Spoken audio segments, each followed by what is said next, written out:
विशेष रूप से ये प्रेस कॉन्फ्रेंस जो आयोजित की गई है, इसका उद्देश्य है कि जो हमारा कृष्णकूप है, जो शाही ईदगाह की द्वार दरवाजे पर बना है, गेट पर बना है, बड़े प्राचीन काल से हम लोग उसकी पूजा करते रहे हैं।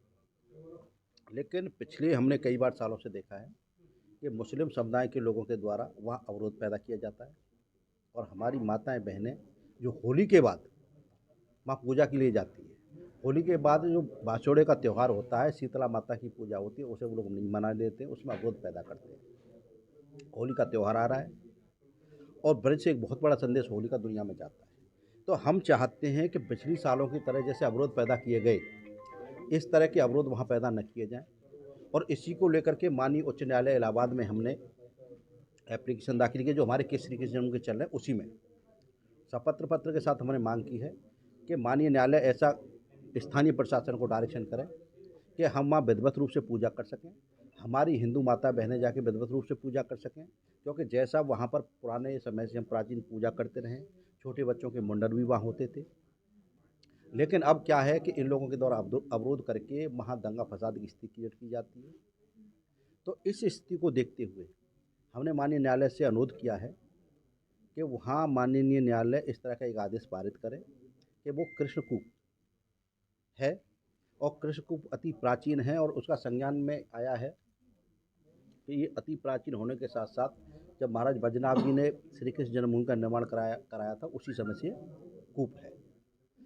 तो और इस कूप के द्वारा ही गर्भगृह के लिए पानी जाता था।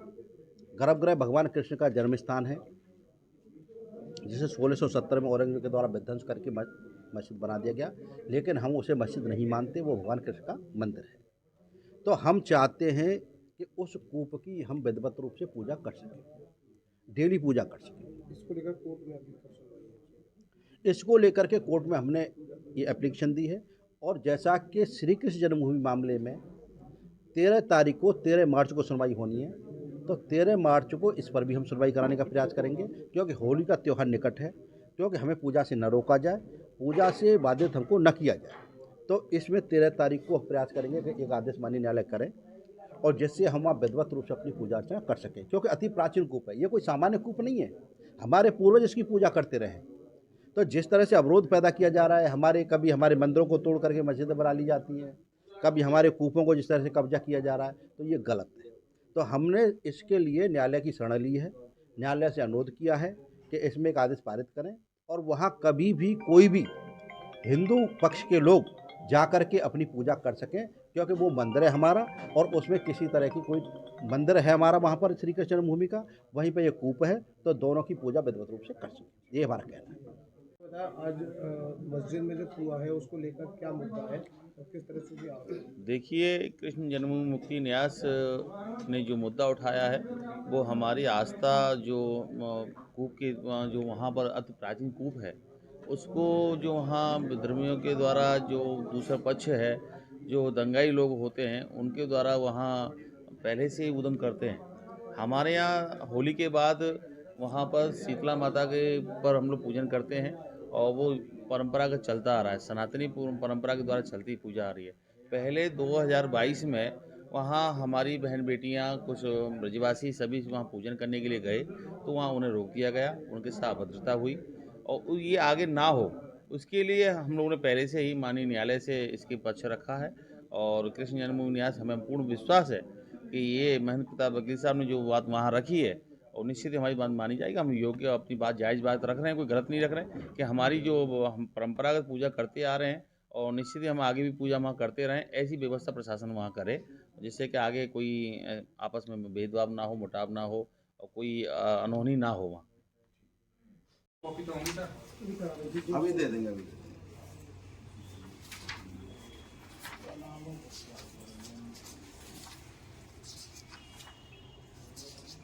जी महाराज जी, क्या मुद्दा है आज जिसको वैसे? हरिओम तत्सत। जय श्री कृष्णा। कृष्ण जन्मभूमि न्यास ट्रस्ट के अध्यक्ष कुंवर महेंद्र प्रताप सिंह के द्वारा जो ये खोजी करके हर प्रकरण का एक अलग अलग महत्व होता है। ये इस कुएं का महत्व अपने आप में बहुत प्राचीनतम है और सनातन धर्म से संबंधित है। जैसे आपने दक्षिण भारत में दिया होगा कि रामेश्वरम मंदिर में कुओं में स्नान करने के बाद में शंकर भगवान के दर्शन कर सकते हैं, उसी प्रकार से मथुरा में आने के बाद प्राचीनतम प्रथा ये थी कि यहाँ जितने घाट हैं उसका आप वर्शिप करिए, पूजा पाठ करिए, स्नान करिए। इसके बाद आप केशव देव मंदिर जाना जाए या कृष्ण जन्मभूमि में जाना चाहते हैं या कृष्ण मंदिर जहाँ कृष्ण का मंदिर था, केशव देव का मंदिर था प्राचीनतम, वहाँ पे जाने के पहले आपको इस कुएं में आकर के आचमन अर्पण करना पड़ता था। ये प्राचीनतम चला आ रहा था। औरंगजेब ने 1617 में जब इसको गिरा दिया, इसके बाद से प्रथा फिर भी यहाँ के जो निवासी हैं वो अपने सनातन संस्कृति को ना भूलते हुए होली त्यौहार के बाद जो शीतला अष्टमी आती है उसमें कुआं पूजते थे। यहाँ के हमारी परंपराएं हैं कि महिलाएं जब प्रसव में के बाद में जब शुद्ध हो जाती थी तो कुआं पूजन होता है। कुआं पूजन का मतलब ये होता है कि अब ये जो है गृह कार्य में दक्ष है और पानी ले आएगा। सवाल इस बात का कि कुआं था या नहीं था, तो आप प्राचीनतम इतिहास देखिए कि जब यहाँ पे नल की व्यवस्था नहीं थी, सिर्फ यमुना महारानी थी, तो यहाँ पे जितने भी वापी कूप तड़ाक थे उन्हीं से ही भगवान का स्नान ध्यान अर्चन होता था। तो ये तो स्वयं में सिद्ध है कि ये कुआं वहाँ पे था और ये सनातन धर्म का कुआं है। आज हमें सिद्ध करना पड़ रहा है कि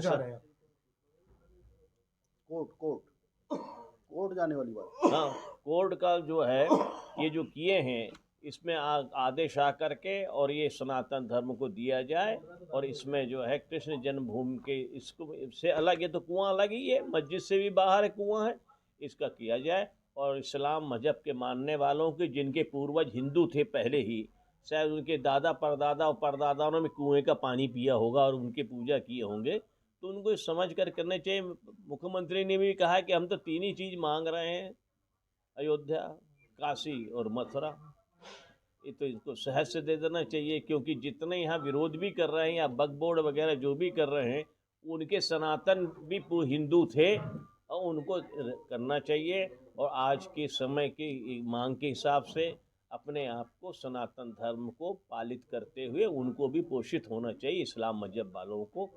इसी साथ वाणी विराम देता हूँ कि अति प्राचीन कूप है ये, हमारी भावनाओं के साथ जुड़ा है, हमारी श्रद्धाओं के साथ जुड़ा है, हमारी भक्ति के साथ जुड़ा है। तो हम चाहते हैं कि इस कूप की हम विधिवत रूप से पूजा करते रहें और रोज पूजा करते रहें, वहाँ किसी को कोई हिंड्रेंस, कोई अवरोध पैदा ना हो। संज्ञान देना है प्रशासन को। असल में क्या है कि इसकी सूचना देते व्यक्तिगत किसी पत्रकार को एक अखबार में छपता हो, ठीक है ना, फिर दिक्कत आती है। जैसे वो गए वो आटी वालों तो ये सब लड़ते हैं, फिर लड़ते जोड़ते लड़ते कि कुर्ता फुर्ता कहीं ना जोड़े। तो दोबारा ऐसे 2-3 समाचार ऐसे हुए कि अब उर्जलम छप गए, फिर किसी को मिले नहीं। तो उन्होंने कहा भाई अब सबको दे दो। नहीं, फिर वैसा होता है कोई को फिर बोलो यार जी तो कल छप गया, आज क्यों छापेंगे तो हाँ, फिर ये सब हुआ तो वही नहीं बोलिए बोलिए तो बराबर इसको तो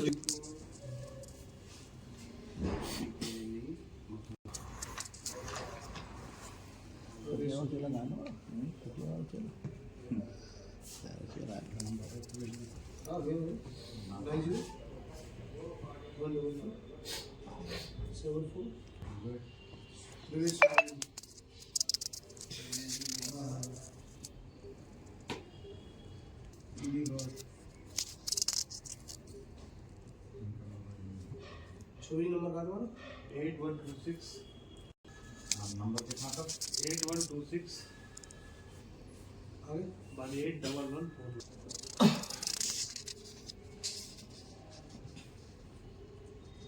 82।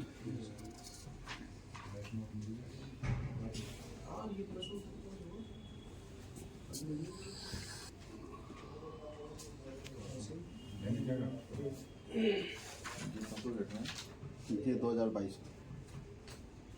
एक ही चीज़ है, वो एफिडेविट होकर जाएगा। असली तो ये है, ले लो, ये मुख्य है, इसका भी बना दिया। हाँ, कभी नहीं करवा देता हूँ, अभी तो करवा देता हूँ। ना वही चालू है, हमारा तो काम चल रहा है। वो असली गर्भगृह है जो ये लोग शाही ईदगाह मस्जिद कहते हैं, वो भगवान का असली गर्भगृह है। उसी को लेकर के हमने केस भी न्यायालय में डाला हुआ है। और जैसा कि विदित है, सब लोग जानते हैं कि 1670 में औरंगजेब ने कृष्ण जन्मभूमि मंदिर को तोड़ करके यहाँ मस्जिद का निर्माण किया था। इसका केस माननीय उच्च न्यायालय इलाहाबाद में चल भी रहा है और अब इसमें 13 तारीख को 7/11 पर सुनवाई होगी। लेकिन हमने इसके लिए भी एक प्रार्थना पत्र कल कोर्ट में दाखिल किया था। आज ये कार्यक्रम श्री कृष्ण जन्मभूमि मुक्ति न्यास की ओर से आयोजित किया गया है और इसमें विशेष रूप से हमारे संतगण उपस्थित आए हैं, उनका आशीर्वाद हमारे साथ है।